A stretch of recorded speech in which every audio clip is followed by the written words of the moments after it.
અંતર આનંદ ઉલ્લાસ પર્વમાં અત્યાર સુધી આપણે 7 પ્રવચનો સાંભળી ચૂકેલા છીએ.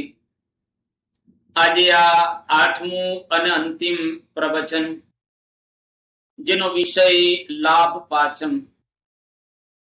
કાર્તિક સુદ પંચમી, જેને લાભ પાંચમ અથવા તો લાભ પંચમી કે જ્ઞાન પાંચમ કે જ્ઞાન પંચમી, અથવા તો જેને લાખેણી પાંચમ કે પંચમી, અથવા તો સૌભાગ્ય પાંચમ કે પંચમી કહેવામાં આવે છે. આવા જુદા જુદા પ્રકારના નામો લાભ પાંચમના બતાવવામાં આવેલા છે. જૈનોની અંદર આ લાભ પાંચમનો કેતા જ્ઞાન પંચમીનો જબરદસ્ત મહિમા રહેલો છે. જૈનો બધા એ દિવસે જ્ઞાનની પૂજા અર્થાત જે હસ્તપ્રતો હોય, પુસ્તકો હોય, ગ્રંથો હોય, એની પૂજા કરે, એની સાફ સફાઈ કરે અને રાખ રખાવટનો એનો વિચાર પણ વ્યવસ્થિત રીતે આજના દિવસે કરતા હોય છે. તો આવો એક અગત્યનો દિવસ, જે દિવસે સમગ્ર હિન્દુ ધર્મના લોકો પોતાના જે કઈ ચોપડા બાકી રહી ગયેલા હોય, દિવાળીના દિવસે જેનું પૂજન કરવામાં આવેલું હોય, ચોપડા પૂજનની અંદર એ જે બાકી રહી ગયેલા હોય, એ બાકી રહી ગયેલા જે ચોપડાઓ એનું આ દિવસે પૂજન કરાવે. આ દિવસે વિધિવત એનું પૂજન પણ કરાવતા હોય છે. એટલે આવો એક પવિત્ર દિવસ, જે દિવસે કોઈ પણ પ્રકારનું મુહૂર્ત જોવામાં આવતું નથી, આખો દિવસ શુદ્ધ અને પવિત્ર રહેલો છે. એટલે તમામ ચોઘડિયાઓ એ દિવસે કાળ કે પછી રોગ કે પછી ઉદ્વેગ, આ બધા જ ચોઘડિયાઓ છે એ શુદ્ધ જ ગણાય, પવિત્ર જ ગણાય. તો આવો એક મહાન અને પવિત્ર દિવસ રહેલો છે, જેને લાભ પાંચમ અથવા તો લાભ પંચમી કહેવામાં આવે છે. આ દિવસે માણસના હૃદયની અંદર રહેલું જ્ઞાન પ્રગટ થવું જોઈએ, એવો એક સ્વાભાવિક રીતે વિચાર કરવામાં આવે છે. આપણા હૃદયની અંદર જીવાત્મા છે અને જીવાત્મા પોતે જ જ્ઞાનનું સ્વરૂપ રહેલો છે. એની અંદર પરમાત્મા રહેલા છે, એ પણ પરમ જ્ઞાનનું સ્વરૂપ રહેલા છે. તો લાભ પાંચમને દિવસે આપણા હૃદયની અંદર રહેલો જીવાત્મા, એની અંદર રહેલું જે જ્ઞાન અથવા તો જ્ઞાનનું સ્વરૂપ એવું જીવાત્મા, એનું આપણને વ્યવસ્થિત રીતે જ્ઞાન થાય, એનો સાક્ષાત્કાર થાય, એવા પ્રયત્ન પણ લાભ પાંચમથી લોકો આદરતા હોય છે, અથવા તો કરવા જોઈએ એવી વાતો આપણા શાસ્ત્રોની અંદર લખવામાં આવેલી છે, જેથી કરીને આપણા જીવનની અંદર એક પરમ લાભનો આપણને અનુભવ થાય. 3 પ્રકારના સ્વાભાવિક રીતે લાભ મહાપુરુષોએ શાસ્ત્રોની અંદર બતાવેલા છે. પહેલો લાભ, આ મનુષ્ય જીવન આપણને પ્રાપ્ત થાય, એના જેવો દુનિયામાં બીજો કોઈ લાભ રહેલો નથી. 84 લાખ જાતની યોનિઓ રહેલી છે, એમાં મનુષ્ય યોની સર્વશ્રેષ્ઠ યોની બતાવવામાં આવેલી છે. એટલે મનુષ્ય આપણે બન્યા, એના જેવો બીજો કોઈ લાભ નથી. મનુષ્ય બન્યા પછી આપણને મોક્ષ મેળવવાની ઈચ્છા થાય, અર્થાત સત્સંગ કરવાની જે ઈચ્છા થાય અને સત્સંગનો સુયોગ પ્રાપ્ત થાય, એના જેવો બીજો કોઈ લાભ રહેલો નથી. આજે હજારો ને લાખો લોકો રહેલા છે, જે લોકોને સત્સંગ કરવાની ઈચ્છા થાય છે, પરંતુ એવા મહાન પુરુષ, એવા ભગવાનનો સુયોગ એને પ્રાપ્ત થતો હોતો નથી. એટલે ત્રીજો મોટામાં મોટો જો કોઈ લાભ હોય તો પ્રત્યક્ષ ભગવાન, અને પ્રત્યક્ષ ભગવાન જેની અંદર રહેલા હોય એવા સંતની પ્રાપ્તિ થાય, એ સૌથી મોટો લાભ રહેલો છે. એટલે જીવનના આ 3 લાભ છે. એટલા માટે જેમ પહેલો લાભ કયો ને કે માણસનું શરીર આપણને પ્રાપ્ત થાય, મનુષ્ય દેહ મળે. સજની ટાણું આવ્યું રે ભવજડ તરવાનું, ફેર ફેર ન મળે એવું વીજના ઝબખારા જેવું, મોતી પરોવી લેવું સત્સંગ કીજીએ. આ ટાણું આવી ગયું આપણા માટે, કારણ કે આ મનુષ્ય શરીર આપણને મળ્યો. એટલે આ શરીરે કરીને ઘણું બધું આપણે કરતા હોઈએ છીએ. સાંસારિક કાર્યો ચોક્કસ કરવાના છે. સંસારની અંદર રહ્યા એટલે ખાવું પીવું, સંબંધો, દુનિયાવી જે કઈ બધી ક્રિયાઓ કરવાની હોય એ બધું જ ચોક્કસ કરવાનું છે આ શરીર દ્વારા. પરંતુ આ શરીરનું પરમ અને ચરમ લક્ષ્ય રહેલું છે ભગવાનની પ્રાપ્તિ થાય તે. એટલે પહેલો લાભ મનુષ્ય શરીર આપણને પ્રાપ્ત થયું. મનુષ્ય દેહ મોઘો એ આપણને મળ્યો એ મોટો ખરેખર લાભ છે. અને સત્સંગ એના દ્વારા આપણે કરીએ એ ખરેખર બીજો લાભ રહેલો છે. અને ભગવાનને સંત મળે ખરેખર એ મોટા ભાગ્યની વાત કે સૌથી મોટો લાભ. અને જેમ નિષ્કુળાનંદ સ્વામી એના કાવ્યની અંદર એક સરસ ગાયો કે ભાગ્ય જાગ્યા રે આજ જાણવા, થયા કોટી થયા કલ્યાણ, આપણા ભાગ્ય જાગી ગયા. કેમ તો કે સહજાનંદ સ્વામી સ્વામિનારાયણ ભગવાનનો આપણને ભેટો થયો, એમનો યોગ થયો અને એના સંબંધમાં આવી ગયા. એટલે ભાગ્ય જાગ્યા રે આજ જાણવા, કોટી થયા કલ્યાણ, આપણા કરોડો કલ્યાણ થઈ ગયા. કારણ કે ભગવાન સાધનથી કોઈ દિવસ ન મળે. ભગવાન હંમેશા કૃપા સાધ્ય રહેલા છે, જેના દ્વારા આપણે ભગવાનને પ્રાપ્ત કરી શકીએ. એટલે નિષ્કુળાનંદ સ્વામી કહ્યું કે ધન્ય ધન્ય અવસર આજનો, જેમાં મળ્યા મહારાજ નિષ્કુળાનંદ, ડંકો જીતનો વાગી ગયો છે આજ. ખરેખર આપણા માટે ધન્ય ભાગ્ય છે કે જેમાં આપણને ભાન મળી ગયા. એટલે સહજાનંદ સ્વામી મળી ગયા એ આપણા મોટા ભાગ્ય છે. ઘણી વખત ભગવાન મળી જાય તો એ ઓળખાય નહીં. જેમ ભાગવતની અંદર સરસ એક વાત વ્યાસજી લખે છે કે દુર્ભગો બતલ લોકોયમ યદવો નિતરામ અપી ये સંવત સંતો ન વિદુહુ હરિમીના ઇવો ડૂપમ. કે આખી દુનિયા તો અભાગી ગણાય કે જેને ભગવાન કૃષ્ણચંદ્રને ઓળખ્યા નહીં, પરંતુ યદવહ અર્થાત યદુકુળ એ નિરંતરના ભાગ્યા ગણાય. કેમ કે ભગવાનની બાજુમાં રહ્યા પરંતુ ભગવાનને જે પ્રકારે જેવા જેમ છે તેમ ઓળખવા જોઈએ એવી રીતે એને ઓળખી શક્યા નહીં. એટલે એ નિરંતરના અભાગ્યા ગણાય. એટલે આપણા ભાગ્ય જાગી જાય જો ખરેખર ભગવાન અને સંતનો ભેટો થાય અને ઓળખાય તો.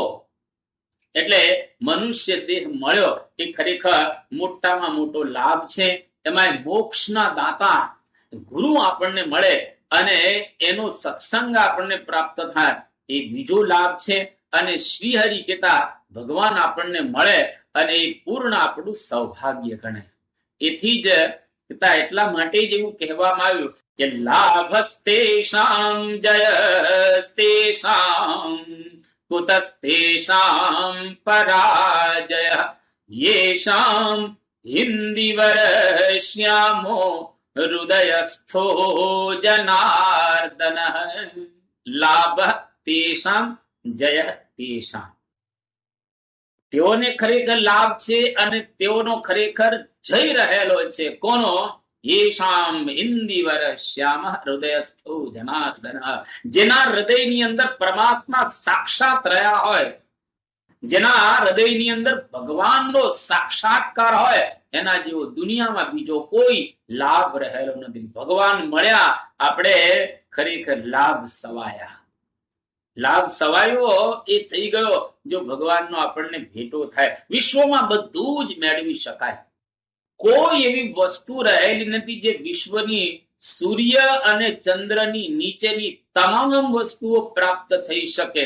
સમુદ્રના તળિયે રહેલી વસ્તુઓને પણ કદાચ મેળવી શકાય, પરંતુ એ જીવનનો લાભ રહેલો નથી. લાભ તો એ છે કે આ શરીર દ્વારા ભગવાન મળે. અને ભગવાનનો ભેટો થાય અને ભગવાનનો સાક્ષાત્કાર થાય, હૃદયની અંદર ભગવાન દેખાય, એના જેવો દુનિયામાં બીજો કોઈ લાભ રહેલો નથી. જેના માટે હજારો રાજા મહારાજાઓ અને ઋષિઓ મુનિઓ સાધના કરી કરીને થાકી ગયા તો પણ ભગવાનનો ભેટો નથી થયો. તુલસીદાસજી રામાયણની અંદર બહુ સુંદર આ સંદર્ભમાં એક ચોપાઈ લખેલી છે કે જન્મ જન્મ મુનિ જતનું કરાહી, અંતરામ કહી આવત નાહી. જન્મ જન્મ મુનિ જતનું કરાહી. મુનિઓ બધા જન્મ જન્મ થાકી ગયા સાધના કરી ગયા, અંત રામ કહી આવત નાહી. ખરેખર એના ધ્યાનમાં ભગવાન ના આવ્યા. અને ખરેખર આપણા શાસ્ત્રોની અંદર એનું વર્ણન આવે છે. એક ઋષિ હતા સંત ફરીદ કરીને, અને ઝાડ ઉપર તપશ્ચર્યા કરતા હતા, જેથી કરીને કોઈ ડિસ્ટર્બન્સ એટલે કે નીચે કોઈ એને હેરાન ન કરે, વિઘ્ન નીચે ન આવે તપશ્ચર્યામાં. એટલે ઝાડ ઉપર બેસીને તપશ્ચર્યા કરતા હતા અને એકદમ ઋષિનું શરીર પાતળું થઈ ગયું. કાગડાઓ બધા આવીને ઋષિના શરીર ઉપર ચાંચો મારે છે. ઋષિ તો ધ્યાનસ્થ હતા અને કાગડાઓને ખ્યાલ જ નથી કે આ જીવતા ઋષિ રહેલા છે, પણ વાસ્તવિક દ્રષ્ટિએ એ જીવતા હતા. કાગડા તો મૃત સમજીને એને ઠોલી રહેલા છે, ચાંચો મારી રહેલા છે. અને આખા શરીરની અંદર કાગડાઓ બેસીને ચાંચો મારે છે. માંસની પેશીઓ જ્યારે બહાર નીકળી જાય છે, લોહી લુહાણ ઋષિ બની જાય છે. અને એક કાગડાએ ઋષિની આંખની નીચે ચાંચ મારી અને ઋષિએ આંખ ખોલી. જેવી આંખ ખોલી એટલે કાગડાને ઉદ્દેશી અને ઋષિ બોલે છે કે કાગા સબ તન ખાઈયો और चुन चुन खाइयो मांस, दो नैना मत खाइयो पिया मिलन की आस. કાગડાઓ તમારે જો ખાવું હોય તો આખું શરીર તમે ખાઈ જજો, પરંતુ મારી બે આંખો ન ખાતા, કારણ કે આ આંખ દ્વારા હજો મને ભગવાનના દર્શન નથી થયા, એટલે પિયા મિલન કી આસ. ભગવાનની આશા અહીંયા આગળ હું તપશ્ચર્યા કરું છું કે ભગવાન મને મળી જાય અને એના મને દર્શન થાય. જો મારી આંખ તમે ફોડી નાખશો તો સામે ભગવાન ઉભા હશે તો પણ હું એના દર્શન નહીં કરી શકું. એટલા માટે મારી તમે બે આંખ ન ખાતા. તપશ્ચર્યા કરીને ઋષિ સુકાઈ ગયા તો પણ એને ભગવાનના દર્શન નથી થયા. એટલે આ મનુષ્ય જીવનનો મહાન લાભ રહેલો છે કે ભગવાનના આપણને દર્શન થાય. રાજનો ત્યાગ કરી શકાય, ધનનો ત્યાગ કરી શકાય, સ્ત્રીનો ત્યાગ કરી શકાય, વૈભવનો ત્યાગ કરી શકાય, કુટુંબનો ત્યાગ કરી શકાય, પદ પ્રતિષ્ઠાનો ત્યાગ કરી શકાય, પરંતુ ભગવાનને મેળવવા એના કરતા અતિશય અઘરા રહેલા છે. બહુ જ અઘરા છે. એટલા માટે અહીં આગળ લાભ પંચમી એટલે મનુષ્ય શરીર, સત્સંગ અને ભગવાન મળે એ મોટામાં મોટો લાભ રહેલો છે. આપણા તો સદભાગ્ય રહેલા છે કે આજે આપણને પરમ પૂજ્ય પ્રમુખ સ્વામી મહારાજ, જેના દ્વારા ભગવાન આ લોકની અંદર વિચરણ કરતા હતા, એનો પ્રત્યક્ષ આપણને અનુભવ થયેલો છે. એ આપણને પ્રત્યક્ષ પ્રાપ્ત થયેલા છે, એમના આશીર્વાદ પણ આપણને મળેલા છે. અને આજે પરમ પૂજ્ય પ્રમુખ સ્વામી મહારાજ જેના દ્વારા વિચરણ કરે છે અને ભગવાન સ્વામિનારાયણ જેના દ્વારા આજે વિચરણ કરી રહેલા છે, એવા પરમ પૂજ્ય મહંત સ્વામી મહારાજ, એમનો આપણને સુયોગ પ્રાપ્ત થયો. એટલે મોટામાં મોટો આપણે લાભ પ્રાપ્ત કરીને બેઠેલા છીએ. સંત સ્વરૂપે વનમાળી રે જોયા મેં તો સાધુ સ્વરૂપે વનમાળી. આજે સંતના સ્વરૂપની અંદર, સાધુના સ્વાંગની અંદર ભગવાન પોતે વિચરણ કરી રહ્યા છે. એટલે લાભ પાચમે ઘરના બધા જ સભ્યો મળી અને લાભનો એક વિચાર કરવો કે કેવો આપણને લાભ મળી ગયો. અને આવી પ્રાપ્તિ થયા પછી લાભ પંચમી એટલે આપણના ઘરની અંદર સમૃદ્ધિ પ્રાપ્ત થાય. તો જો આપણે લાભ પંચમીને દિવસે એવો સંકલ્પ કરીશું કે આપણા ઘરની અંદર સંપ સૂર્યદેવ ભાવની એકતા રાખવી છે, તો જહાં સુસંપ તહાં સંપત્તિ નાના. જ્યાં સંપ હોય ત્યાં સંપત્તિ નાના, એટલે અનેક પ્રકારની સંપત્તિ એના ઘરની અંદર આવી અને નિવાસ કરે. સંપ ત્યાં જંપ, આવી પણ કહેવત આપણે સાંભળતા હોય છે. જંપ એટલે શાંતિ. તો આપણા ઘરમાં સંપ સૂર્યદેવ ભાવની એકતા હોય તો એના દ્વારા ઘરની અંદર પરમ શાંતિ હોય અને પરમ સમૃદ્ધિ હોય. તો આપણે લાભ પંચમીના દિવસે લાભનો વિચાર કરવો. એટલે કે આપણા ધંધાની અંદર હવે આપણે ધંધો પ્રારંભ કરવાનો હોય છે, નોકરીનો પણ પ્રારંભ કરવાનો હોય છે નવા વર્ષે.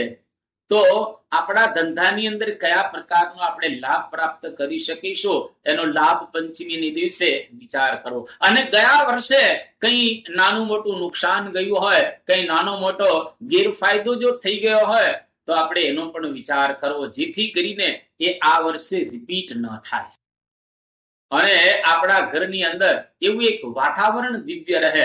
ભગવાન અને સંત એને નજર સમક્ષ રાખી અને જો આપણે ધંધો કરીશું, નોકરી કરીશું, વ્યવસાય કરીશું, કોઈ પણ નાના મોટા કાર્યો કરીશું તો લાભ લાભ અને લાભ જ થશે.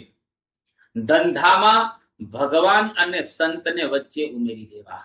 आगे धंधा और पीछे धंधा, धंधा मध्य धंधा, धंधा मध्य ध्यान लगावे सो साहेब का बंदा.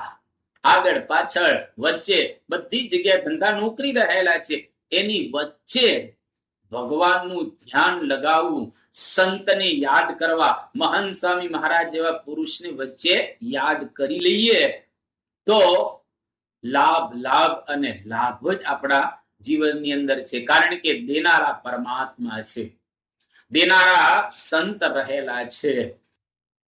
એમને જો આપણે નજર સમક્ષ રાખીશું તો એ જ દેશે. કારણ કે અંતિમ બધું એના હાથની અંદર રહે, એની મરજી પ્રમાણે જ બધું થતું હોય છે.